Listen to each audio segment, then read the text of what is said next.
Bismillahirrahmanirrahim. Alhamdulillahi rabbil alamin. Wabihi nasta'in ala umurid dunya waddin. Asyhadu an la ilaha illallah wahdahu la syarika lah. Wa asyhadu anna sayyidana Muhammadan abduhu wa rasuluh. Allahumma salli wa sallim wa barik ala sayyidina Muhammadin al-amin wa ala alihi wa sahbihi wa tabi'in wa tabi'it tabi'in wa man tabi'ahum bi ihsanin ila yaumiddin. Amma ba'd. Yang kita hormati dan kita cintai para habaib, para alim ulama, guru-guru agama, para muhibbin, hadirin hadirat rahimakumullah. Puji syukur selalu kita haturkan atau kita ucapkan kepada Allah Subhanahu wa taala atas nikmat yang selalu terlimpah kepada kita semua. Dan juga tidak lupa salawat dan salam selalu kita haturkan kepada junjungan kita Nabi besar Muhammad sallallahu alaihi wasallam dan kepada seluruh keluarga, para sahabat, zuriat dan pengikut beliau ila yaumil qiyamah. Para muhibbin rahimakumullah,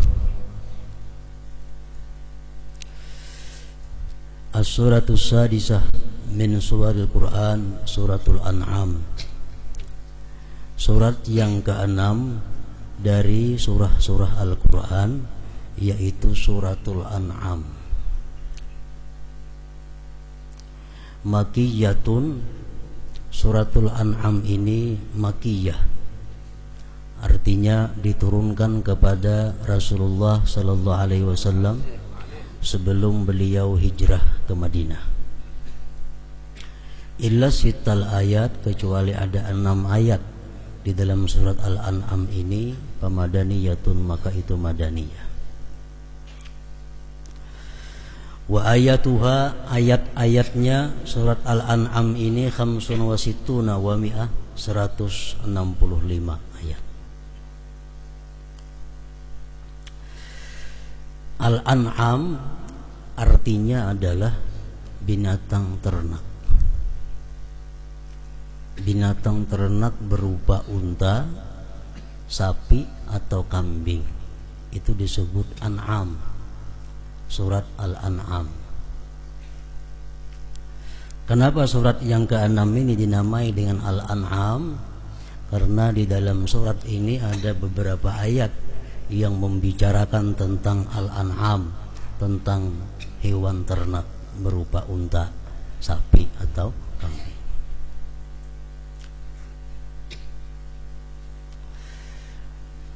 Sebagaimana tersebut di dalam ayat 136,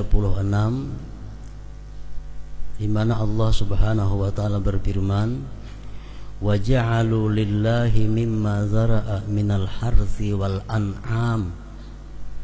an'ami nasiba faqalu hadza lillahi biza'mihim wa hadza li syurakaina fama kana li syurakaihim fala yasilu ila Allah wa ma kana lillahi fa huwa yasilu ila syurakaihim sa'a ma yahkumun. Ini salah satu ayat yang membicarakan An'am, hewan ternak tadi.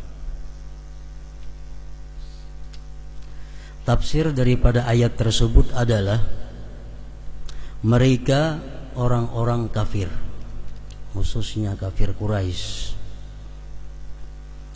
menjadikan untuk Allah sebagian dari hasil ladang dan ternaknya, seraya berkata, ini untuk Allah menurut dugaan mereka, dan ini untuk berhala kami. Apa-apa yang untuk berhala mereka tidak boleh diserahkan kepada Allah, tapi apa-apa yang untuk Allah boleh diserahkan kepada berhala itu. Amat jahat sekali keputusan yang mereka putuskan itu. Tafsir daripada ayat 136 surat Al-An'am tadi. Maksudnya, perinciannya demikian kurang lebihnya. Orang-orang kafir Quraisy itu umpamanya berisi ternak unta, unta yang nomor 1 ini kalau ada hasilnya untuk Allah. Artinya untuk Allah itu mereka gunakan untuk membantu fakir miskin, membantu anak yatim, atau menjamu tamu-tamu yang datang kepada mereka. Kemudian unta yang nomor 2 ini ujarnya kalau nyakaina berhasil, unta yang nomor 2 ini untuk berhala-berhala. Maksudnya untuk pemelihara berhala-berhala itu, perawat berhala-berhala itu. Ini kalau unta nomor 1 beranak, hasilnya untuk Allah. Kalau unta yang nomor 2 beranak untuk berhala. Nah kemudian andai kata satu saat unta nomor 2 ini kada berhasil, yang untuk berhala ini kada beranak, tapi unta yang nomor 1 ini yang untuk Allah itu beranak, mereka ambil anaknya, mereka unjuk untuk berhala tadi. Mereka unjuk, mereka serahkan kepada penjaga berhala. Alasannya kenapa? Menjadinya Allah Maha Kaya, kada perlu itu. Tapi kalau andai kata satu saat yang nomor 2 yang untuk berhala ini menghasilkan sesuatu, yang untuk Allah tidak menghasilkan, mereka tetap menyerahkan kepada berhala, tidak mau menyerahkan kepada bagian untuk Allah Subhanahu wa taala. Nah, ini An'am ceritanya, ternak tadi. Allah menjelaskan sa'ama yahkumun, keputusan mereka itu adalah sangat jahat. Keputusan yang sangat tidak baik artinya. Para muhibbin rahimakumullah. Kejadian-kejadian seperti tersebut di dalam cerita tadi mungkin ada, terdapat atau dijumpai di antara kita kaum muslimin dan muslimat, yang mana tingkah laku kita, keputusan kita mungkin mirip dengan orang-orang kafir seperti tadi. Contohnya, kalau kita umpamanya ekonomi kita lancar, untuk makan beres, untuk pakaian beres, untuk perjalanan beres, untuk perhiasan beres, untuk sosial kemasyarakatan, sosial keagamaan beres. Itu kalau usahanya lancar. Satu saat usahanya ini berkurang, usahanya ini macet, kadang-kadang yang dipotong pertama untuk sosial dihilangkan, kada ada lagi. Tapi untuk makan kita kada mau mengurangi, untuk pakaian kada mengurangi. Tapi kalau orang beintaan lagi macet usaha karawa. Nah perbuatan seperti itu mirip dengan jahiliyah. Dan Allah mengatakan sa'ama yahkumun, itu keputusan yang sangat jahat. Bila sudah usaha macet, nah untuk Allah macet. Tapi kalau untuk makan kadang mau mengurangi jatah makan, jatah pakaian kadang mengurangi. Nah kalau kita berperilaku seperti itu, kita dikatakan Allah mempunyai satu keputusan yang sangat jahat. Contoh lain lagi, umpamanya kita ada mempunyai 2 anak. Satu anak yang sekolah agama, satu anak sekolah umum. Kalau ekonomi kita lancar, ini anak lancar kedua-duanya sekolah. Tapi kalau ekonomi merusut, nang diampihi kira-kira nang sekolah agama ini biasanya. Nang sekolah pesantren diampihi, ongkosnya macet. Tapi nang sekolah SMP kata diampihi, ini praktik kafir jahiliyah. Nah Allah mengatakan sa'ama yahkumun, ampihi kedua-duanya, nyaman kada sama lawan orang kafir. Kalau lebih baik lagi ampihi nang sekolah umum, nang sekolah agama Allah tarusakan dengan biaya yang ada. Nah macam itu mestinya kalau kita beriman kepada Allah dan mengambil keputusan sesuai dengan yang diridai oleh Allah Subhanahu wa ta'ala. Walhasil dalam keadaan ekonomi apapun yang kita hadapi, bagian untuk Allah jangan dikurangi, jangan dipotong. Kalau nak kurangi sisip semuaan. Jadi kalau sebulan umpamanya untuk makan 500.000, untuk pakaian 500.000, untuk sosial misalnya 100.000, usaha masjid, nah semuaan dipotong. Jangan hanya untuk Allah itu ditiadakan. Nah ini meniru gawian orang jahiliyah yang beribu-ribu tahun telah lalu. Para muhibbin rahimakumullah.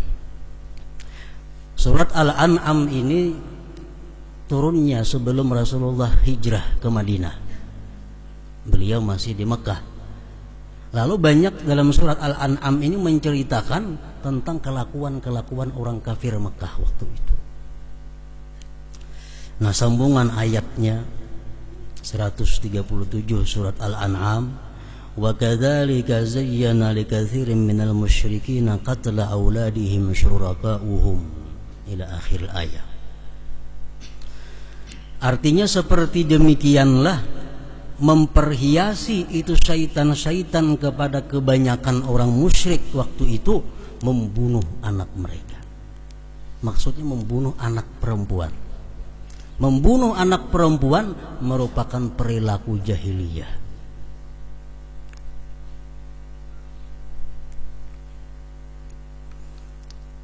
Beranak perempuan patak hidup-hidup, wa'dul banat istilahnya. Itu karena mereka digoda oleh syaitan-syaitan mereka. Dalam ayat lain surat An-Nahl,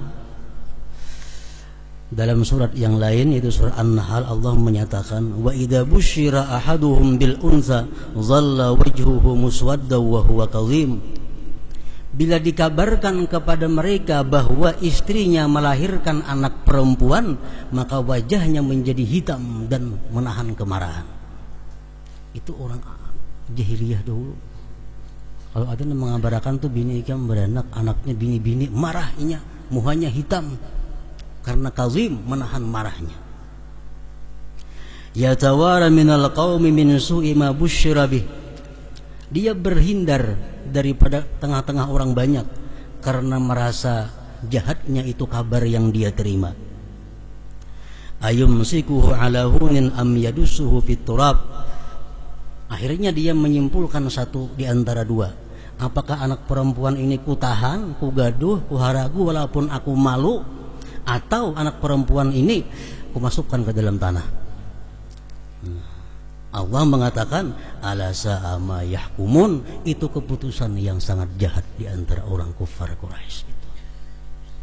Jadi kalau anak bini-bini dibunuhnya atau disimpaninya sambil menahan perasaan malu.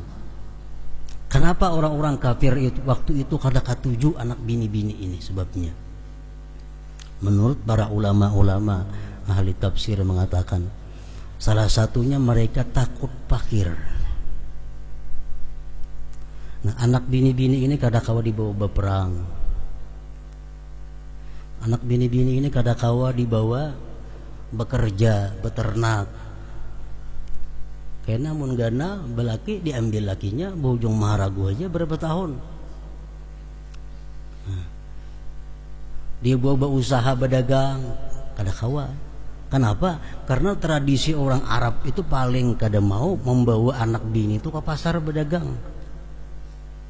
Kada kayak kita di sini, bini anak diangkut ke toko semuaan. Orang kafir walaupun dia jahiliyah, orang kafir walaupun dia tidak Islam dahulu itu kada mau bawa anak binian ke toko, apalagi bini bawa ke toko berdagang, paling kada mau. Nah, jadi bila dapat anak bini-bini merasa rugi. Nah, perilaku seperti ini masih berlaku walaupun mereka yang sudah Islam waktu itu. Orang yang hanya masuk Islam, ada kabar anaknya dapat bini-bini, sedih. Akhirnya Rasulullah sallallahu alaihi wasallam menyampaikan satu hadis, man kanat lahu unsa falam ya'idha walam yuhinha walam yu'sir wuldahu 'alaiha adkhalahu Allahul jannah, rawahu Abu Daud wal Hakim. Sampai-sampai Nabi berkata, ujar Nabi kita, barang siapa baginya dapat anak perempuan dan tidak dikuburnya, tidak dihinakannya, tidak direndahkannya daripada anak laki-lakinya, Allah masukkan dia ke dalam surga. Adkhalahul jannah. Ini Rasulullah untuk menghilangkan satu kebiasaan di mana bila anak bini-bini itu merasa rugi. Ada lagi hadis lain yang mengatakan, man kana lahu thalasu banatin yu'wihinna wa yarhamuhunna wa yakfuluhunna wajabat lahul jannata albattata. Qila ya Rasulullah fa in kanat isnatain, qala wa in kanat isnatain wa in kanat isnatain. Rawahu Ahmad. Wa fi riwayati Abi Daud fa addabahunna wa ahsana ilaihinna wa zawwajahunna walahul jannah. Ujar Nabi kita, barang siapa ada mempunyai 3 anak perempuan, dia berikan tempat kepada anaknya yang 3 itu, yang perempuan. Dia sayangi anaknya yang perempuan itu. Dia tanggung anaknya yang perempuan itu. Dia didik dengan pendidikan yang baik. Dan dia sayangi anaknya itu. Dan dia kawinkan anaknya perempuan itu, falahul jannah, maka bagi orang tuanya adalah surga. Nah, ini untuk menghilangkan kesedihan-kesedihan para sahabat bila beranak bini-bini sadih. Akhirnya Rasulullah menyampaikan hadis tersebut. Kalau kita punya anak perempuan 3, ada yang bertanya kepada Rasulullah, kalau 2 bang wahai Rasulullah? 2 pun masuk, kata Rasulullah sallallahu alaihi wasallam. Tapi syaratnya anak perempuan kita tadi mesti 1, disayangi, jangan dikalahkan daripada yang anak laki-laki. Dididik agama. Jadi anak perempuan ini dididik agama, bukan dilepas selepas-lepasnya. Dan sampai dikawinkan dia, Rasulullah menjamin falahul jannah, maka bagi dia adalah surga. Nah, para muhibbin rahimakumullah, dalam surat Al-An'am ini sebagaimana disebutkan tadi, banyak menceritakan tentang kelakuan-kelakuan jelek daripada orang-orang kafir Quraisy. Tetapi kada semua orang kafir Quraisy itu berperilaku buruk. Ada kebiasaan-kebiasaan orang kafir Quraisy yang dianggap positif oleh Allah, bahkan disempurnakan oleh Islam. Masalah ternak tadi mungkin kelakuan orang kafir yang kada baik. Mematak anak perempuan kelakuan orang kafir yang kada baik. Tapi ada juga orang-orang kafir Quraisy, orang kafir Arab Quraisy itu yang baik, yang positif. Salah satunya apa? Sidqul hadis. Orang kafir Quraisy itu jujur berkata-kata. Kaya apapunnya kada mau berdusta, walaupun terhadap musuh. Daripada saking jujurnya orang kafir Quraisy itu. Nah, perilaku orang kafir Quraisy yang bersifat selalu jujur ini diteruskan oleh Allah Subhanahu wa taala, bahkan disempurnakan lagi oleh Allah Subhanahu wa taala. Abu Sufyan contohnya. Abu Sufyan orang kafir, musuh Allah. Begitu ada yang bertanya kepada Abu Sufyan, wahai Abu Sufyan, bagaimana Muhammad orang Mekah yang tetanggamu itu? Abu Sufyan menjawab, itu Muhammad orangnya amin, dipercaya. Padahal musuh, cuma tetap memelihara kejujuran. Nah, itu orang-orang kafir jahiliyah. Walaupun dia jahiliyah, cuma sikap jujur berkata-kata paling diutamakan oleh mereka. Yang kedua, yang positif daripada orang jahiliyah itu apa? Ghairatuhunna ala nisaihin. Cemburunya mereka atas perempuan-perempuan mereka. Mereka pencemburu kepada bini mereka. Mereka pencemburu kepada anak-anak perempuan mereka. Artinya apa? Kalau kita beilang ke rumahnya, jangan harap kita melihat bininya. Apalagi bininya nyerangi banyu kalau ada harapan. Nah, ini orang kafir jahiliyah. Mereka sangat memelihara anak istrinya. Nah, perilaku seperti ini pun diteruskan dan disempurnakan oleh Allah Subhanahu wa ta'ala. Jadi kalau semua orang kafir Quraisy itu perilakunya negatif, ada juga hal-hal yang baik dan disempurnakan oleh Allah Subhanahu wa ta'ala.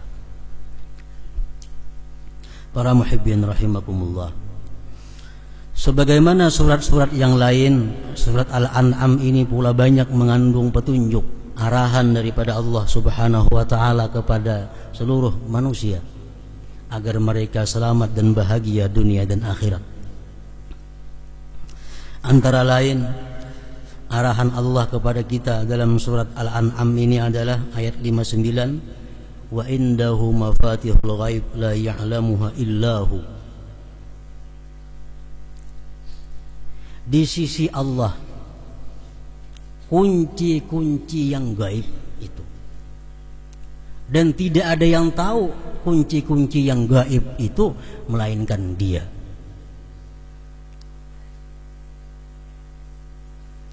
Rasulullah menafsirkan itu, mafatihul ghaib khamsun la ya'lamuha illallah. Dimaksud dengan kunci-kunci gaib itu ada 5 yang tidak ada tahu seorang pun selain Allah. La ya'lamu ma taqidul arham illallah. Tidak ada yang tahu apa yang dikandung seorang perempuan itu. Apa dia laki-laki atau dia perempuan, apa dia nanti penghuni surga ataukah dia penghuni neraka, apakah dia nanti orang yang kaya atau orang miskin, tidak ada yang tahu selain Allah Subhanahu wa ta'ala. Yang kedua, wala ya'lamu ma fi ghadin illallah. Tidak ada yang tahu esok hari apa yang terjadi. Tidak ada yang tahu selain Allah. Yang ketiga, wala ya'lamu mata ya'til matar illallah. Tidak ada yang tahu kapan persisnya tepatnya terjadi itu hujan. Jam berapa pasnya hujan itu terjadi, hanya Allah yang tahu. Yang keempat, wala tadri nafsun bi ayyi ardin tamut illallah. Tidak ada yang tahu seseorang di mana akan mati kecuali Allah. Wala ya'lamu mata taqumus sa'ah illallah. Dan tidak ada yang tahu kapan hari kiamat terjadi, hanya Allah.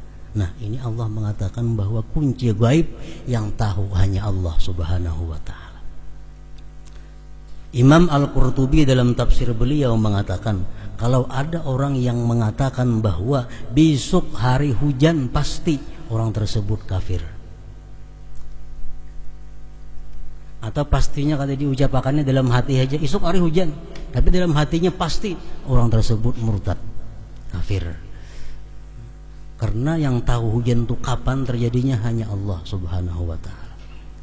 Namun kira-kira esok hujan panipina kadap, nah itu lain lagi kira-kira, ini pasti. Atau lagi anak yang dalam kandungan itu pasti laki-laki, kafir.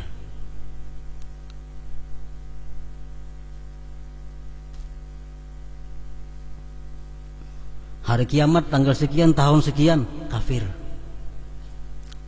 Termasuk perkara yang gaib yang hanya tahu Allah Subhanahu wa ta'ala. Atau kayak apa nasib kita isoknya tahun kaina, yang tahu hanya Allah Subhanahu wa ta'ala. Nah, di sini arahan Allah kepada kita apa? Kita jangan sampai mendatangi apalagi mempercayai syaitan, dukun, tukang tanung, tukang ramal dalam hal-hal yang gaib ini. Kenapa? Membahayakan akidah seseorang, membahayakan agama seseorang. Baiklah mun aku lawan ini, baiklah mun aku berdagang ini, baiklah aku mun bagana di anu.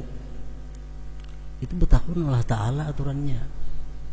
Ada mohon manusia. Itu perkara gaib, la ya'lamuha illahu. tidak ada yang tahu kecuali Allah. Rasulullah mengatakan man ata arrafan, barang siapa mendatangi tukang ramal,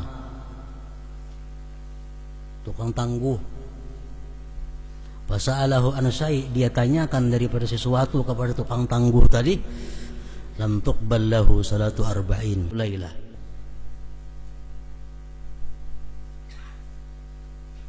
tidak diterima baginya sembahyang 40 malam.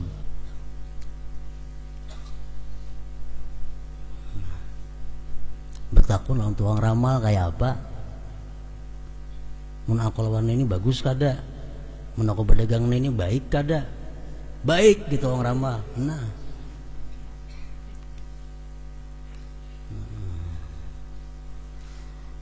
jadi perkara-perkara gaib jangan hendak bertanya kepada siapapun. Hanya kita bertawakal, berserah diri kepada Allah, berdoa agar apa yang kita hadapi ini membawa kebaikan kepada kita dunia dan akhirat. Bismillahirrahmanirrahim. Tawakkaltu 'ala Allah. Kada perlu bertakun baik kada atau untung rugi, kada perlu. Karena itu perkara yang gaib, la ya'lamuha illahu, tidak ada yang tahu selain daripada Allah Subhanahu wa taala. Para muhibbin rahimakumullah, kemudian selanjutnya yang ketujuh adalah surat Al-A'raf. Hadratin Nabi sallallahu alaihi wasallam. Al-Fatihah.